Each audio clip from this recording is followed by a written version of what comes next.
la señal profética de la higuera. La señal profética de la higuera. Mateo 24, versículos 32 al 34, dice así. Es Jesús el que está hablando. De la higuera aprendan la parábola. Cuando ya su rama está tierna y brotan las hojas, saben que el verano está cerca. Así también ustedes, cuando vean todas estas cosas, conozcan que está cerca, a las puertas. De cierto os digo que no pasará esta generación hasta que todo esto acontezca. Cristo anteriormente, en el capítulo 24, había enfrentado a los discípulos que estaban inquietos por saber, como nosotros también, como la curiosidad nata del ser humano, cuándo iban a cumplirse las profecías de los últimos tiempos. Le hicieron 3 preguntas en Mateo 24:3. Dinos cuándo serán estas cosas. La primera pregunta. La segunda, ¿qué señal? Danos una señal. Jesús, bueno, que no quieras darnos el día ni la hora, danos una señal. Una señal es algo que apunta hacia algo. Danos una señal, algo que nos pueda decir, pues nos encontramos ya, ¿verdad?, verdaderamente en los últimos tiempos. Y en tercer lugar, danos una señal del fin del mundo. Entonces Jesús comienza a describirles en el capítulo 24 algunos eventos que iban a preceder su segunda venida, muchos de los cuales se han cumplido y se están cumpliendo delante de nuestros ojos. Por ejemplo, el versículo 5 dice: vendrán muchos en mi nombre diciendo, yo soy el Cristo, y a muchos se engañarán. O sea, una de las señales de Jesús es que comenzarían a levantarse falsos mesías. Los más notables han sido Sun Myung Moon, líder de la iglesia, fundador de la iglesia unificada, un coreano que dice que es Cristo. David Koresh, muerto en Waco, Texas. Arifin Mohammed, de Malasia. Y últimamente Sergei Torop, de Rusia, que dice que es Cristo, y la gente está en una colina yendo con él y está fundando él el milenio. Aunque nos riamos y parezca una cosa de, bueno, ¿quién puede creer esto? Acordémonos que 85 millones de alemanes le creyeron a Hitler que él era el Mesías y que iba a establecer el tercer Reich de 1000 años. Así que hay seguidores en la vida para todo. Después Cristo continúa diciendo en el versículo 6 que iban a haber guerras y rumores de guerras. No fue hasta el siglo XX, siempre ha habido guerras, pero no fue hasta el siglo XX que tuvimos las primeras 2 guerras mundiales. Y solamente en la Segunda Guerra Mundial, del 39 al 45, hubo más de 50 millones de personas muertas. El siglo XX puede ser clasificado como el siglo de las guerras, de las pestes, de las hambres, de los terremotos jamás antes vistos. Existen muchas señales de la venida de Cristo, así como las hubo de su primera venida. Pero solamente aquí en el siglo XXI, vean ustedes el terremoto de Chile, 9.2 grados, movió 5 centímetros el eje de la Tierra. El terremoto reciente de Japón, que provoca un tsunami que arrasa con 3 o 4 ciudades de Japón, 5 ciudades de Japón, que produce después fuga de material radiactivo, donde posiblemente se movió 3 centímetros más el eje de la Tierra. Al moverse el eje de la Tierra, ¿qué es lo que pasa? Los huracanes comienzan a tener más fuerza, se sube el nivel del mar, por lo que consecuentemente el huracán jala más agua y es más fuerte el huracán y las fuerzas de los vientos. Estamos viendo ataques terroristas por todos lados, terremotos, estamos viendo pestes, tembló en Washington, tembló en el Capitolio, jamás había temblado ahí. Y todas estas cosas, ¿qué cosas son? Son señales que nos están diciendo el mundo está a punto de extinguirse. Vivimos en un planeta con una enfermedad terminal. Los millones de litros de petróleo en el mar han contaminado la fauna marina. Los millones de incendios que ha habido en el mundo y que siguen actualmente propagándose por todos lados, devastando grandes forestaciones de bosque, están acabando con toda la ecología del mundo. Nuestro aire está contaminado, nuestra comida ya tiene que ser comida fabricada o inyectada con hormonas o comida orgánica, porque la comida también está contaminada. Estamos en un mundo que hemos destruido y que está a punto de tratar de abortarnos. El mundo está enfermo, como dice Isaías, capítulo 24. Muy bien. Entonces, así como hubo señales de que Cristo iba a venir en la primera venida, Cristo cuando vino reprendió a los líderes religiosos, porque aunque no se sabía el día ni la hora, ni nadie lo sabrá tampoco el día y la hora, sí es necesario e importante que nos comencemos a alistar cuando veamos las cosas.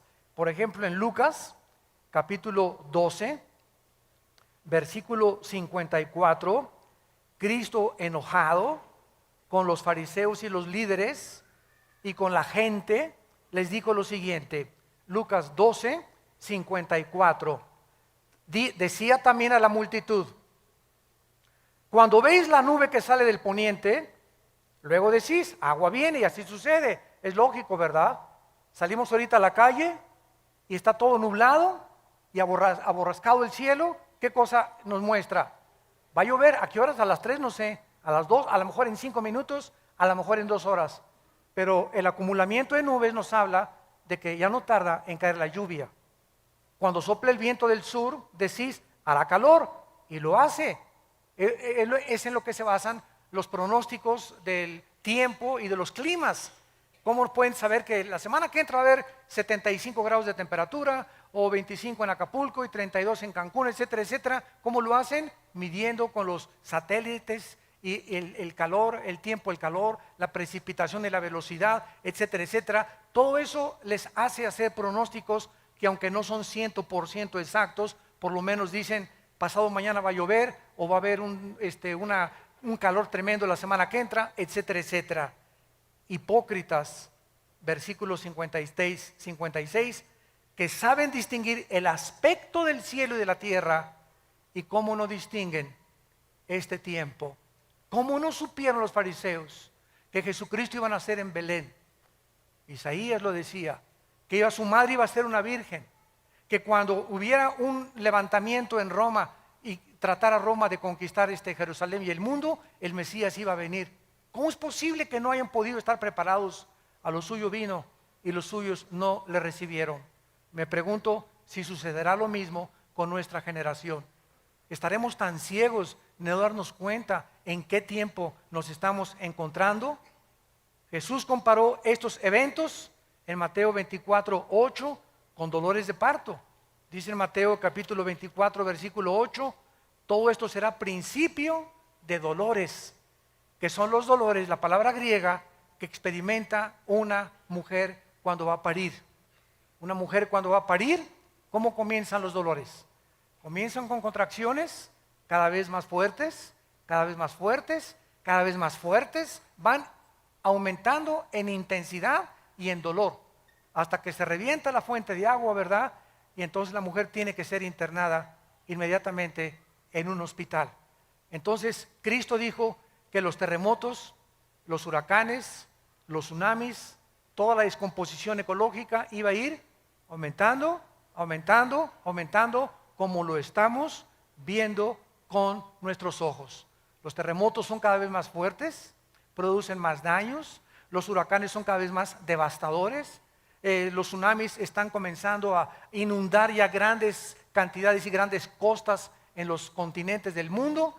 ¿Y quién puede estar ciego a lo que está pasando en Israel? Lo que va a pasar en 2 o 3 días. Esto es increíble a la luz de la Biblia. Muy bien, vamos a ver ahora que la Biblia nos revela que los cristianos sí podemos conocer los tiempos acerca de la segunda venida de Cristo.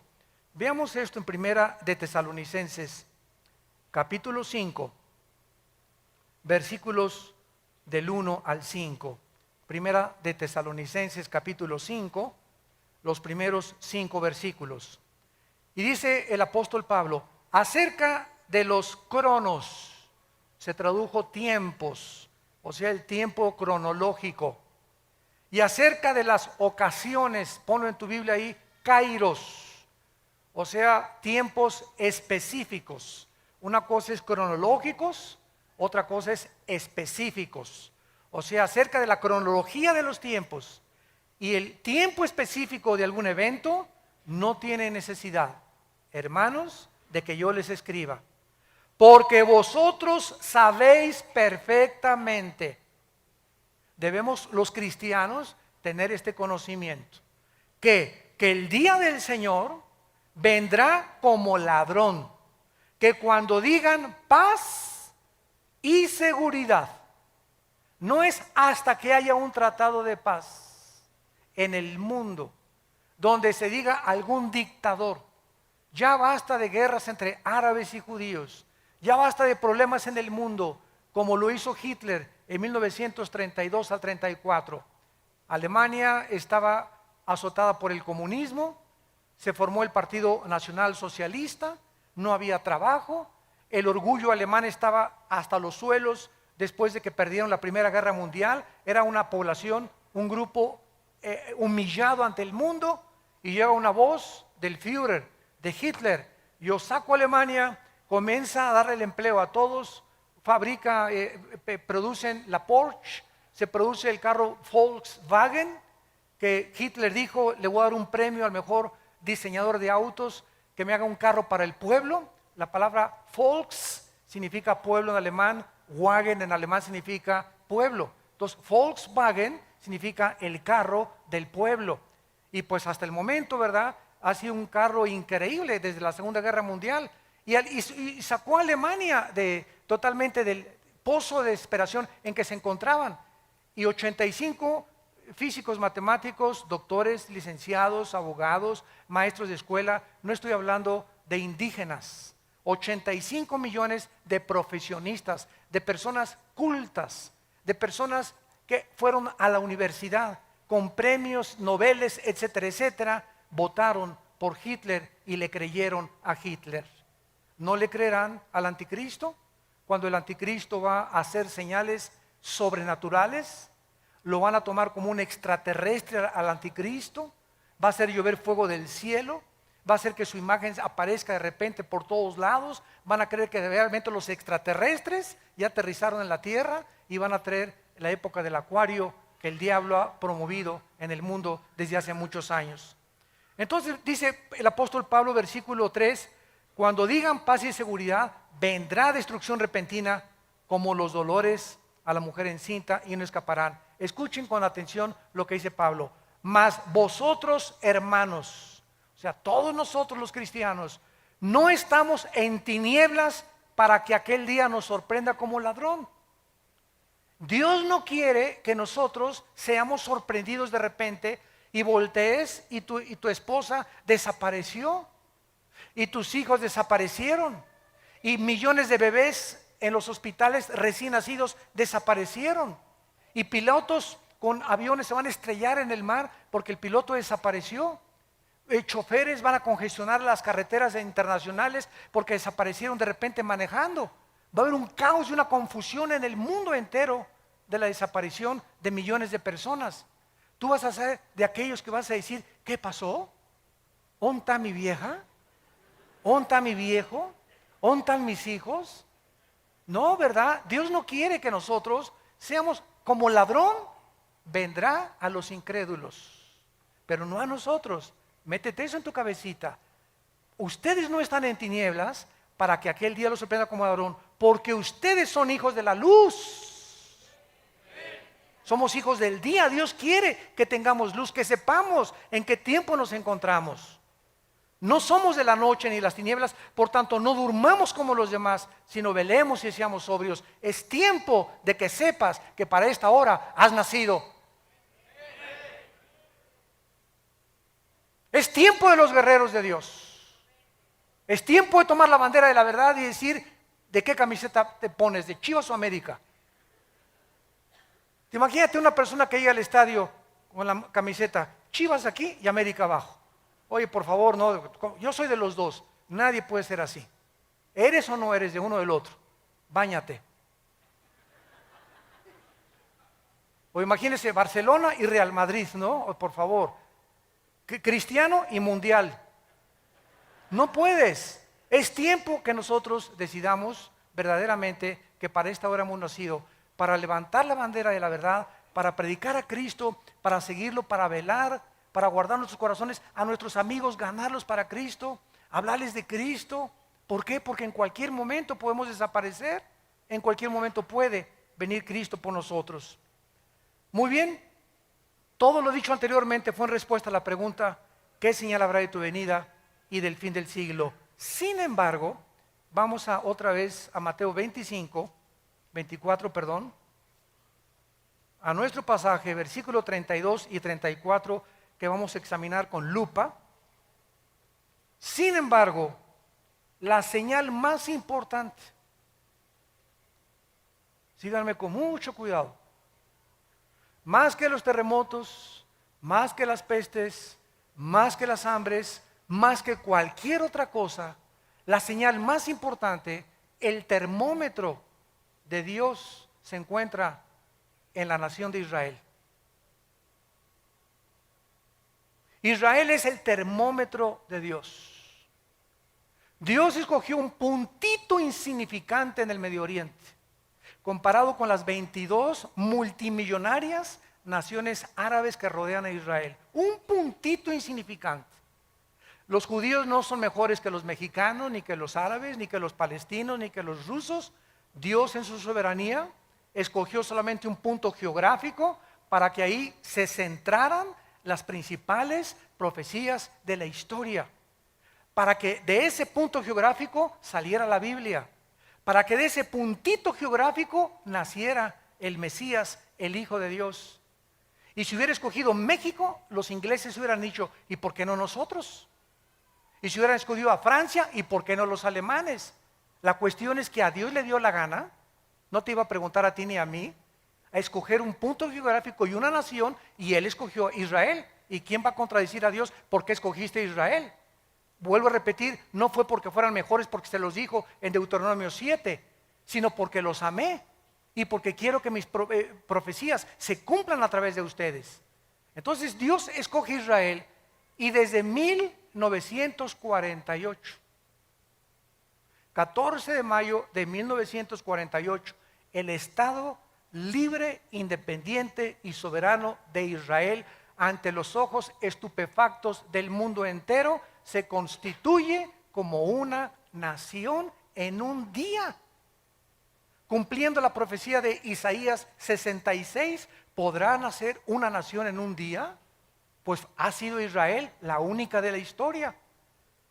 Este es importante porque tenemos que preguntar dos preguntas para contestar nuestro pasaje. Número 1, ¿quién representa la higuera? Porque dice el pasaje, Mateo 24:32, de la higuera aprendan la parábola. Cuando su rama está tierna y brotan las hojas, sepan que el verano está cerca.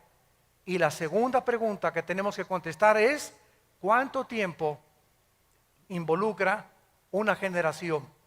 Si podemos descifrar estas dos claves, ¿quién es la higuera y cuántos años constituyen una generación a los ojos de Dios en la Biblia? Tenemos bastante información para darnos cuenta que nos encontramos en esa generación, que no pasará hasta que todo acontezca. Sigamos leyendo y sigamos estudiando. Vamos a ver en primer lugar en Oseas, en el Antiguo Testamento, que en el Antiguo Testamento la nación de Israel representa o está representada por dos árboles. Uno es la vid, que produce uvas, o la viña, y otro la higuera, que produce higos. Dice en Oseas 9, versículo 10, ¿ya lo tienen? Como uvas en el desierto, hallé a Israel, como la fruta temprana de la higuera. En su principio vi a vuestros padres. Aquí Cristo compara con dos árboles a Israel, con la vid y con la higuera. Pero es interesante, ¿verdad?, que la higuera es la última planta del año en florecer. Hay 3 árboles en la Biblia: el olivo, que representa las bendiciones. Dice en Romanos 11 que fuimos injertados en el olivo. Nosotros somos el olivo silvestre, el olivo original es de Israel. El olivo representa las bendiciones que vienen con el Espíritu Santo. La vid representa el sistema religioso, la viña. Isaías 5, planté una vid y vine a buscar fruto y no la encontré. Y esta misma parábola de Isaías 5, representando la vid, Cristo dice cuando vio la higuera, la maldijo, que era una profecía más adelante de que Israel atraería la maldición sobre sus vidas por haber rechazado al Mesías. Y en tercer lugar, la higuera representa la resurrección nacional de Israel. Entonces tenemos el olivo, tenemos la vid y tenemos la higuera. Pero cuando Cristo, de los 3 árboles, escoge la higuera para decirnos, cuando reverdezca, cuando resucite, cuando otra vez ante los ojos del mundo Israel vuelva a levantarse después de más de 2000 años de que no tenían patria, gobierno ni sistema religioso, sepan que se acerca el verano. Quiero decirles con más exactitud que esta generación no pasará hasta que se cumplan todas estas cosas. Vemos también en Lucas capítulo 13 acerca de la higuera que Cristo nos está describiendo. Dice Lucas 13, versículo del 6 al 9.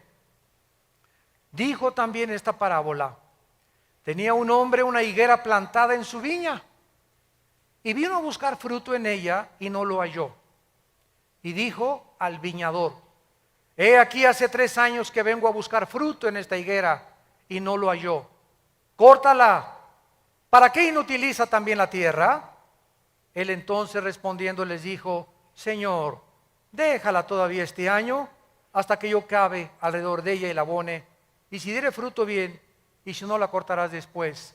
¿A quién se refería? A Israel.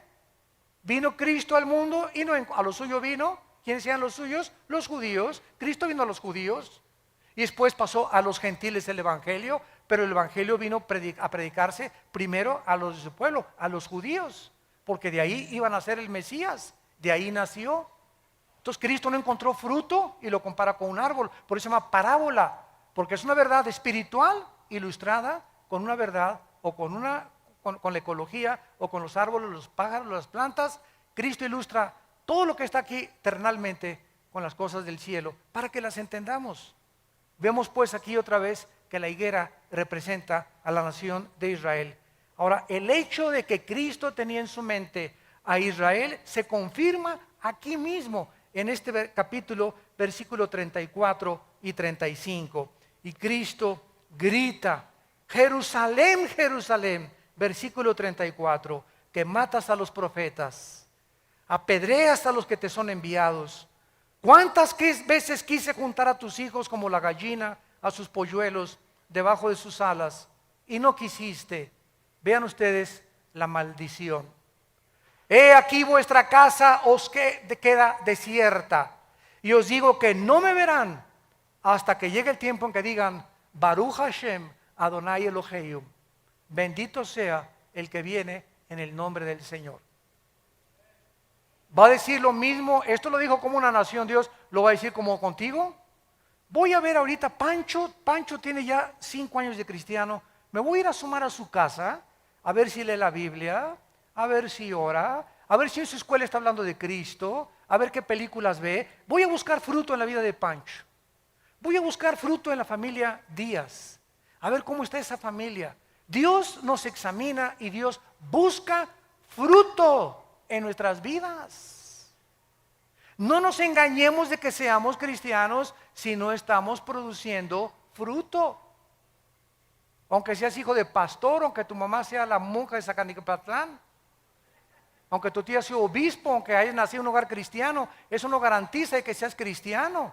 A lo mejor eres religioso, pero tú no tienes una relación con Cristo personal.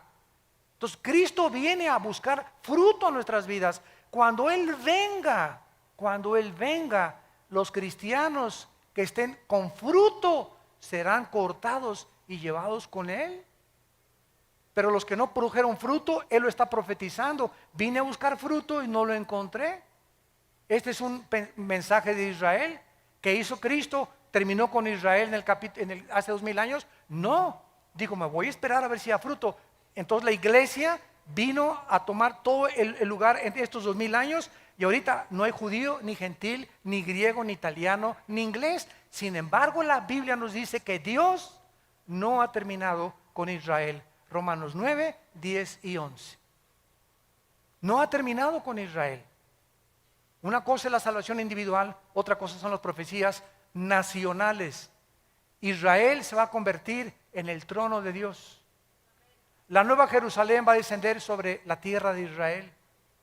Ahí va a estar los cuarteles generales del universo. Dios habita ahorita en el tercer cielo. La Biblia dice que Dios va a dejar el tercer cielo. El Padre, estoy hablando, no el Hijo. El Padre va a dejar el tercer cielo y va a bajar a la tierra en Israel, en Jerusalén, a poner su trono. ¡Qué maravilloso! Va a cambiar su trono de arriba a estar aquí con nosotros. El Dios y Padre del universo. Y nosotros a su alrededor reinando con los siglos por Él. Vemos pues entonces claramente, ¿verdad?, acerca de esto. Ahora dice el capítulo 21 de Mateo, versículos 18 y 19, Mateo 21, 18 y 19, la maldición de la higuera. Por la mañana, volviendo a la ciudad, tuvo hambre y viendo una higuera, está hablando de Jesús, cerca del camino vino a ella. Y no halló nada, sino hojas solamente. Y le dijo, nunca jamás nazca de ti fruto. Y luego se secó la higuera. Viendo los discípulos que se han maravillado, ¿cómo es que se secó enseguida la higuera? Bajo el Nuevo Testamento, para que entendamos este pasaje, los judíos tenían que presentarse 3 veces al año delante del Señor en la ciudad de Jerusalén. Jesús mismo vino a la ciudad de Jerusalén, vía Jericó, porque era el camino que siempre tomaba Cristo para llegar a Jericó, y en varias ocasiones fue a Jerusalén Cristo para celebrar, ¿se acuerdan las bodas de Caná, los tabernáculos, el Yom Kippur? Lo vino a celebrar Cristo en Jerusalén. Uno de esos días en que Cristo iba a Jerusalén, se encontró con la higuera, que sin duda en los viajes anteriores la había visto. Pregunta, ¿por qué no la maldijo antes, verdad? Lo vamos a ver. Pero el día precisamente en que él maldijo la higuera fue el día de su entrada triunfal a Jerusalén, cuando observó que no tenía fruto. Al llegar a Jerusalén fue recibido como el Mesías, Hosana, el que viene en el nombre de Jesús, por la mayor parte de la gente. En la tarde se dirige a Betania, a la casa de Marta, de María y de Lázaro, a pasar la noche, porque venía camino a Jericó, y al regresar al día siguiente a Jerusalén fue cuando él se detiene y maldice la higuera. Ya vimos que la higuera representa sin ningún lugar a dudas a Israel, y esta acción de maldecir la higuera porque no tenía fruto, vemos realmente que es una señal profética de que tampoco había encontrado fruto en la nación de Israel. Y cuando a Cristo lo crucifican, y cuando Pilato le dice a la gente, ¿a quién quieren escoger? Suelta a Barrabás, crucifícale. Pilato les dijo, la sangre sea sobre sus cabezas. Y el pueblo de Israel dijo estas palabras, que la sangre del Mesías sea sobre nosotros. Y en 2000 años no ha habido un grupo étnico como Israel expulsado de la mayor parte de las naciones. Simplemente el holocausto en 1943, 44, 45 de Hitler, donde más de 6 millones de judíos fueron matados de hambre y en las cámaras de los gases, cómo los han odiado, cómo ahorita estamos en el siglo XXI y el mundo los odia, los árabes no los quieren aceptar. Ahorita hay 120 naciones, de las 200 naciones que tenemos en el globo terráqueo, 120 están votando contra el Estado de Israel. La única nación que lo ha defendido ha sido Estados Unidos. ¿Por qué Estados Unidos desde la Segunda Guerra Mundial? Señores sociólogos, historiadores, comunistas y ateos que nos visitan y que nos ven por la televisión, pregúntate por qué Estados Unidos ha sido bendecido. ¿Por qué le tienes tanta envidia a Estados Unidos? El mejor país vestido, donde mejores empleos ha habido, donde a la gente se le reconoce lo que sabe, con el mejor ejército, el mejor sistema político que hay ahorita en el mundo, donde más o menos hay justicia mejor que en otros países. Ha detenido el comunismo, el fascismo, el nazismo. Si no fuera por Estados Unidos, aunque ahorita está hundiéndose, todo el mundo quiere Estados Unidos. Nadie se quiere ir a Rusia, nadie se quiere ir a la China, a México menos ahorita. ¿Por qué Estados Unidos es la nación del sueño americano? Hasta hace algunos años, porque ya no es igual, ya se acabó todo eso, porque ya los últimos presidentes han apostatado y han entregado a Estados Unidos en manos de los árabes y han traicionado a Israel desde el presidente Clinton. ¿Por qué? Porque los árabes tienen el 65% de la producción petrolera del mundo entero. Y ahorita el presidente Obama, si no se alinea con las naciones árabes, le cortan el petróleo a Estados Unidos y Estados Unidos consume el 50% del petróleo de toda la producción del mundo entero. Después de Estados Unidos sigue China, Japón y Alemania. Pero Estados Unidos consume la mitad del petróleo que se produce en el mundo. Así que por eso hundirían totalmente sin petróleo igual a Europa si los árabes no acceden Occidente a que el Estado palestino sea reconocido, quitarles Jerusalén y que puedan los judíos devolver los territorios que ganaron en la guerra. Todo está exactamente como la Biblia lo dice. Zacarías 12, 2 y 3, Zacarías 14, del 3 al 4, Mateo 24, Mateo 25, Apocalipsis, Daniel, todo dice que cuando Jerusalén la rodearan los ejércitos, ante nuestros ojos está sucediendo pasado mañana. Ya se queda sola Jerusalén. ¿Qué va a pasar? Tal vez una guerra nuclear. La Biblia profetiza que Siria, Apocalipsis 17, va a desaparecer. Tal vez Israel conteste con armas nucleares a Siria y borre del mapa a Siria y el anticristo salga de la región de Siria o Irak, y después de esta devastación se den cuenta, bueno, que nos estamos matando. Surja como Hitler el anticristo y traiga la paz. Y cuando digan paz y seguridad, nos pintamos.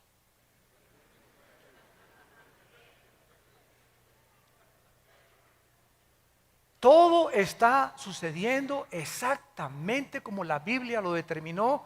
Dios, yo soy Dios, Isaías 44, que pongo en orden desde el principio lo que ha de acontecer. Nadie más que Dios podía habernos puesto cronológicamente la caída de los imperios, el transcurrir de la historia, cómo iban a acontecer, cómo sería la última generación, lo que iba a pasar. Todo lo que dice Apocalipsis está sucediendo. En el 2012, el año que entra, ¿qué están esperando? Que se alineen los planetas. Que el satélite Alien, ahorita que dicen que es un planeta, cuando se alineó con el Sol, tembló en Chile. Cuando se alineó con el Sol, este planeta, tembló en Japón. Ahora esperan que en el 2012 se alinee otra vez con el Sol y tal vez vengan ahora sí radiaciones solares, ya no hay ozono que nos proteja y comienza el mundo a ser convulsionado, comienzan los tsunamis a inundar Hawái, Acapulco, Cancún, las costas, la costa mediterránea, Francia, etcétera, etcétera, desfalleciendo los hombres por las cosas que sucederán, confundida la gente por el bramido de las olas y del mar, por los terremotos y toda la gente buscando una luz, y nosotros somos en esta generación la luz. ¿Estás tú brillando en tu casa, en tu familia? ¿Estás tú brillando en tu trabajo con tus amigos? ¿O sigues con el triunfo del amor? ¿Sigues viendo a Lady Gaga? ¿Por eso estás tan enchamucado como estás? ¿En qué mundo? Es que es el tiempo de nosotros. Hay un solo versículo en el Nuevo Testamento de David. Un solo versículo de David en Hechos. ¿Saben lo que dice la Biblia de David? El Espíritu Santo, ¿cómo resumió la vida de David? Dice en Hechos, y David sirvió a su generación. Es todo lo que se dice de David. ¿Cuál es ahorita es la generación de nosotros? Desde que tú naciste es tu generación. ¿Qué estás haciendo por tu generación? Los años así pasan. Y no te has decidido todavía a hablar de Jesús, a entregar tus bienes a Jesús, a seguir a Jesucristo, a hablar de Cristo, a santificar tu vida, a limpiar tu vida sexualmente. Esta maldición la hizo Cristo saliendo de la casa de Marta y de Lázaro y yendo más adelante. Con todos los antecedentes podemos ver claramente, ¿verdad?, que las señales que Jesús dio durante todo su sermón, el Monte de los Olivos, era para que aprendieran claramente que Israel estaba a punto de ser destruida. En el año 70 los romanos llegaron con el general Tito y no dejaron piedra sobre piedra. Cuando Cristo vivió, ¿saben cuál era el objeto de los fariseos? Construir edificios y templos. Y cuando le preguntaron a Cristo en Mateo 24 las señales, los judíos estaban, mira nomás qué iglesia totota, mega iglesia preciosa, cortinas persas, lámparas hawaianas, luces de Francia, tapetes persas, etcétera, etcétera. Y Cristo dijo, ustedes ahorita se gozan en edificios. Yo les diré que no quedará piedra sobre piedra.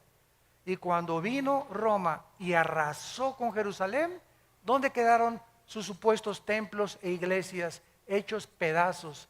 ¿Quiénes sobrevivieron? Las almas de los hombres. ¿Y nuestra generación es diferente? No, nuestra generación es exactamente igual.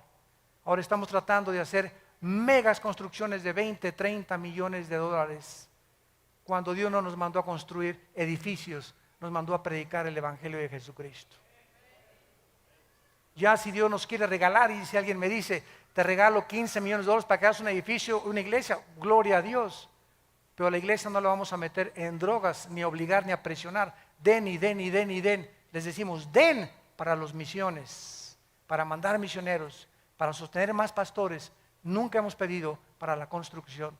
Y hasta ahorita Vida Nueva para el Mundo no tiene, ni es dueña de ningún edificio en el mundo entero. No somos dueños de nada. Y así hemos sobrevivido y estamos en más de 70 naciones, sosteniendo a más de 15 misioneros y pastores en el mundo.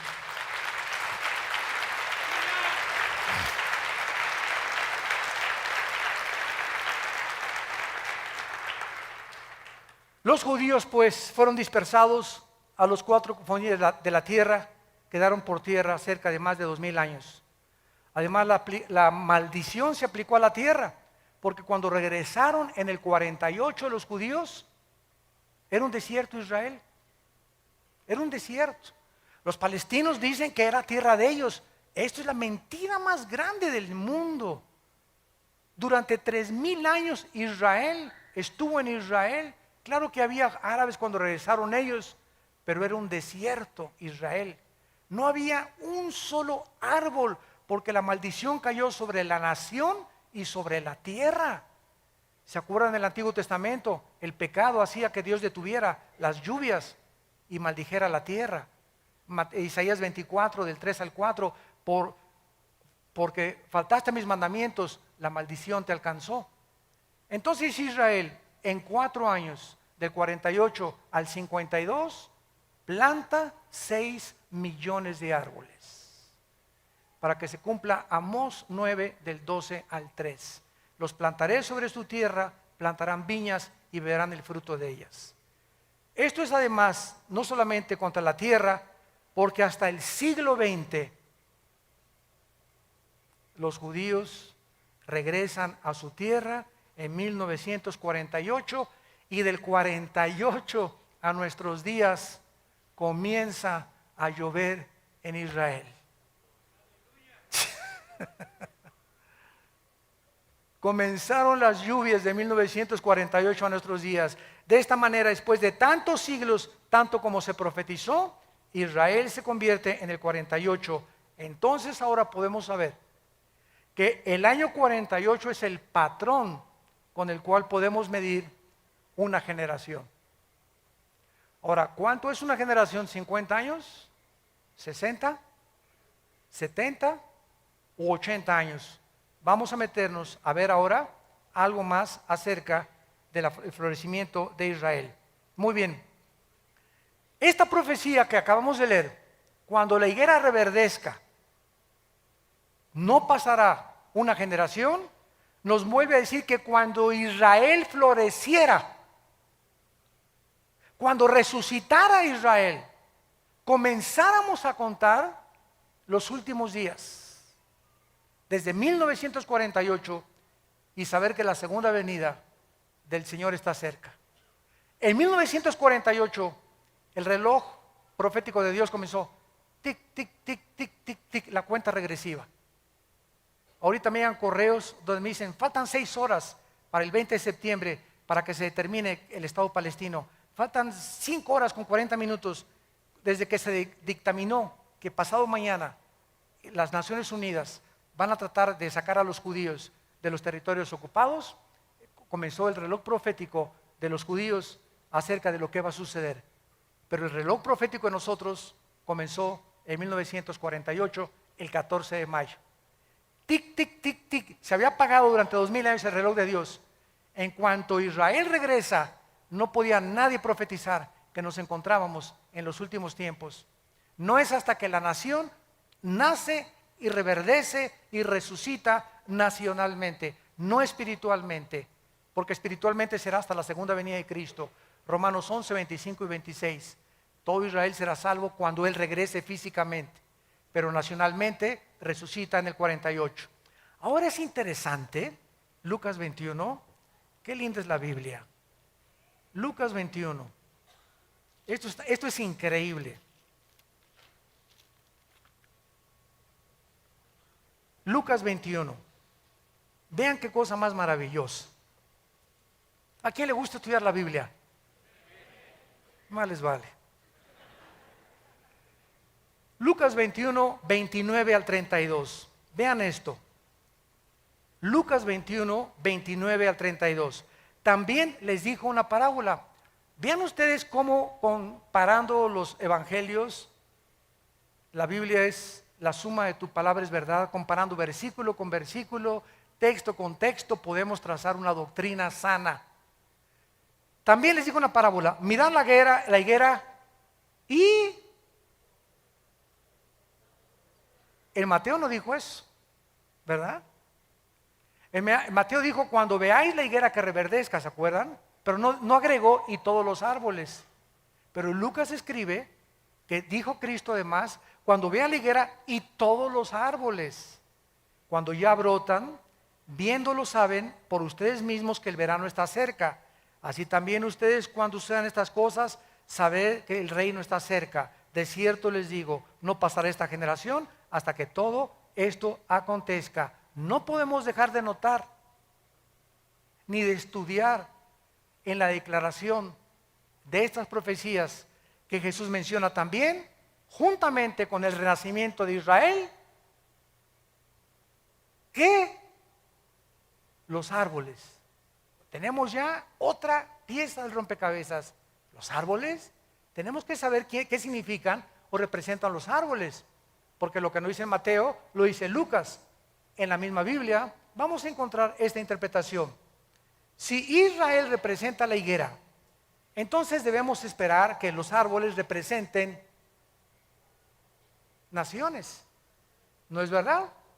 Veamos esta verdad. Jueces, capítulo 9 en el Antiguo Testamento. Libro de Jueces. Está después de Josué para que no andes por Apocalipsis. Dice en Jueces 9, versículo 7 en adelante. Aquí encontramos a Jotam, un hijo de Gedeón. Y este muchacho habían matado a todos sus hermanos. Y entonces se dirige a una banda de terroristas que se llamaban los de Siquem. 70 hermanos o hijos de Gedeón habían asesinado, porque todos querían ocupar el trono. Era la lucha por el poder y Abimelech quería sentarse en el trono. Entonces, este muchacho les cuenta una historia, una parábola, y vean ustedes qué usa para representar los gobiernos o las naciones. Dice el versículo 7, cuando le dijeron a Jotam, se puso en el monte de Gerizim, alzando su voz clamó y les dijo: óigame varones, y así fue oída, así os oiga Dios. Fueron una vez los árboles a elegir rey, y dijeron al olivo: reina sobre nosotros. Aquí se usa a los árboles como personas para nombrar a un rey, y el olivo representa un árbol que querían poner como un gobernante. El olivo dijo: no puedo dejarme aceite. Versículo 10, le dijeron a la higuera: anda, tú reina sobre nosotros. La higuera respondió: he de dejar mi dulzura y mi buen fruto para ir a ser grande sobre los árboles. Versículo 12, y los fueron con la vid, reina con nosotros. Total que fueron con 3 árboles: la higuera, la vid y el olivo. Los 3 árboles que representan a la nación de Israel. Vemos pues que los árboles representan en Daniel 4 también. Nabucodonosor se le compara con un árbol que va a crecer y que es cortado y que no va a dejar de dar fruto. Con estos ejemplos podemos ver algo extraordinario a la luz de la historia que nos puede ya comprobar realmente qué significan los árboles. Una vez que vemos que los árboles representan personas, gobernantes o naciones, ¿a qué naciones? Si los árboles se representan naciones, ¿a qué naciones se refería Jesús que iban a reverdecer juntamente con Israel? Qué asombroso es esto. Las naciones cercanas a Israel iban a florecer cuando Israel floreciera. De manera asombrosa descubrimos que las naciones que tienen su frontera con Israel se independizaron exactamente dentro de los 5 años del renacimiento de Israel.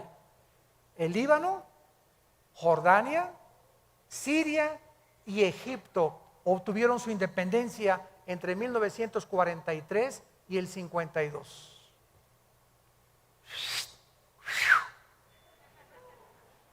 Escuchen esto, todavía falta. Líbano, después de la Primera Guerra Mundial, Francia obtuvo el mandato de Siria, que era la antigua porción del Imperio Otomano o de los persas. Francia superó la región del Líbano en 1920 y en el 43 Líbano florece como nación independiente. Jordania, después de la Primera Guerra Mundial, la disolución del Imperio Otomano, Inglaterra recibe el mandato de gobernar la mayoría del Medio Oriente. La Gran Bretaña separa la región autónoma de Transjordania en 1920 y Jordania se independiza en 1946 y adopta el nombre de Jordania hasta 1950. Siria administra esta región Francia después de la guerra, y Siria se independiza en el 46 también, exactamente cuando se independizó Jordania. Egipto obtiene su independencia y soberanía con el derrocamiento de la monarquía británica en 1952. Estas naciones, al igual que Israel, no existían independientes hasta después de 1943. Y esto fue simplemente eran parte del Imperio Otomano, parte del Imperio Británico o colonias de Francia. Su nacimiento alrededor de Israel en el 48 nos muestra de manera asombrosa que eran las naciones a las cuales Cristo profetizó, que no es coincidencia que en ese tiempo de 5 años se independizaron todas las naciones que tienen su frontera con Israel. ¿Es la Biblia la palabra de Dios? ¿No es maravilloso que nosotros podamos saber claramente todo lo que está pasando en el mundo? Y terminamos con la generación. La IER es Israel, las naciones, las que tienen su frontera con Israel, que se independizaron. Ahora tratemos de ver cuánto es una generación a la luz de la Biblia. La palabra generación, dor, en el hebreo, se tradujo al griego genea, de donde viene la palabra genealogía, de donde viene la palabra genes. Nuestros genes también vienen de ahí. Y esta palabra significa una época o una generación de personas o un periodo particular de vida desde el nacimiento hasta que morimos. Vean ustedes el Salmo 78, versículo 8. Salmo 78, versículo 8. Y no sean como sus padres, generación contumaz y rebelde, generación que no dispuso su corazón, ni fue fiel para con Dios su espíritu. Israel nació el 80% de la gente de Egipto cuando tenían 40 años. Más 40 en el desierto. 80 años. Muy bien. ¿Son 80 años una generación realmente? Bueno, vamos a ver que si representa a un grupo de gente que nace y muere dentro del mismo periodo de tiempo, se le llama una generación. Salmo 90, versículo 10, nos saca de dudas. Los días de nuestra edad son 70 años. En los más robustos, los que no comen papitas ni Coca-Cola, y van a llegar a los 80 años con toda su fortaleza, es molestia y trabajo. Escuchen esto, amados hermanos santos de Dios. De acuerdo al libro de Hechos Mundiales de la CIA, World Fact Book, mayo del 2010, el promedio más largo de vida de los seres humanos en el 2009 fue de 84 años en Macao. 84 años fue el promedio más elevado de vida en el 2010. Suiza ocupó el 10º lugar con 80 años de edad. Israel el 12º lugar con 80 años, punto 73. Estados Unidos el 49º lugar con 78 años de edad. Guatemala el 143º con 70 años de edad. La mayor parte de los seres humanos, o sea, de acuerdo a estas estadísticas, el 82.5% vive en un promedio de 60 años. No pasas del sesentón. El 82% de la humanidad no va a pasar de los 60. ¡Qué increíble es esto! Y solo un 9.8% de toda la humanidad alcanza los 80 años de edad. Mi mamá ya la hizo porque tiene 86. Billy Graham tiene casi 96 años ya de edad. Mateo nos provee la clave claramente, ¿verdad? De lo que vive una persona exactamente, son 80 años de acuerdo a la Biblia, en los más robustos. Ahora, 1948 más 80, 2028. ¿Ok? Si es que sé algo de sumar. Si el 2028 más o menos, sin que sepamos el día y la hora, fuera la segunda venida de Cristo, tendríamos que restarle 7 años de la tribulación, ¿no? ¿Cuánto nos da? 2021. O sea, estamos en el 2011. ¿Cuántos años nos quedan?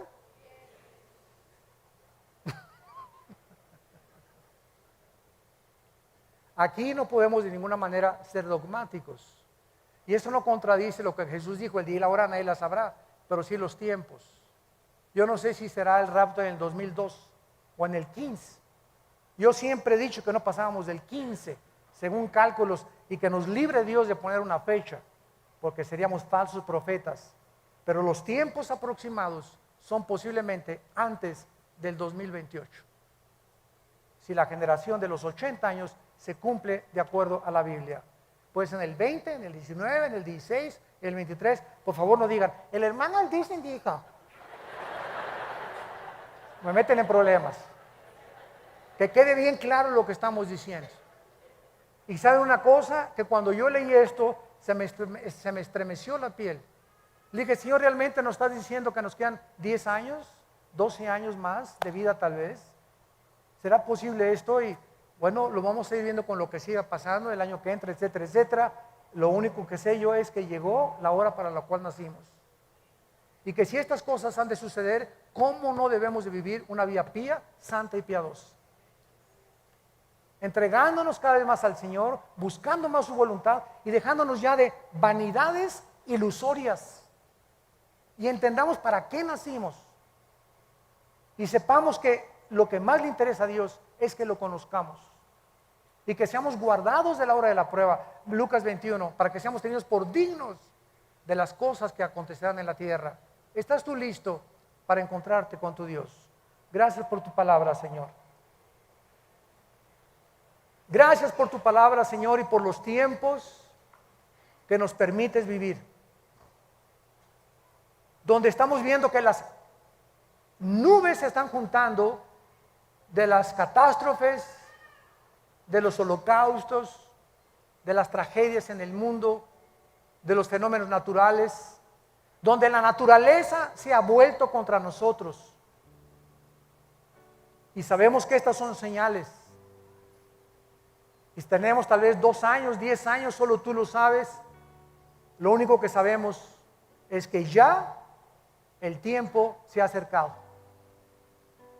Y que estas consideraciones que hemos traído a la luz de tu palabra, con la ayuda del Espíritu Santo como nuestro Maestro, nos hacen temblar interiormente de temor a ti, de acercarnos más rápido a ti, de entregar nuestras vidas con pasión a ti y de saber que tú eres la única causa por la cual vivimos.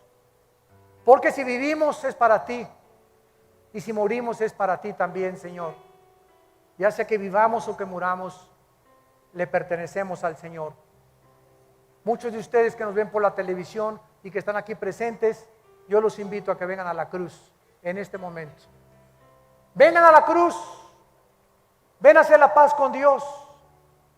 Prepárate para encontrarte con tu Dios. Si Cristo no viene en 20 o 30 años, el día de tu muerte, lo vas a enfrentar. Y será el día de tu juicio, donde no tendrás otra oportunidad, como la tienes en esta tarde, de arrepentirte de tus pecados y de entender que no eres un animal. Somos personas inteligentes, agentes morales, responsables de las decisiones que tomamos, cuyas consecuencias son para bien o para mal siempre. Cada decisión que tomamos tiene consecuencias, para bien o para mal. Y tú y yo somos responsables delante de Dios, nadie más que nosotros, de las decisiones que tomamos. Ven a Cristo, toma esta decisión en tu corazón hoy, y ahí desde tu lugar dile: Señor mío y Dios mío, he oído tu voz profética a través de la Biblia y me arrepiento de mis pecados. No quiero que me sorprenda como un ladrón de repente y desprevenido tu venida. Quiero estar preparado, Señor. No quiero perderme galardones. No quiero ser avergonzado delante de tus ojos cuando tú vengas por mí. Te pido que entres a mi corazón. Te recibo porque creo que en la cruz pagaste con tu sangre por mis pecados, que a los 3 días resucitaste de los muertos y que vienes pronto por mi vida para reinar contigo eternamente. Te doy las gracias por el perdón que me das, en el nombre de Jesucristo.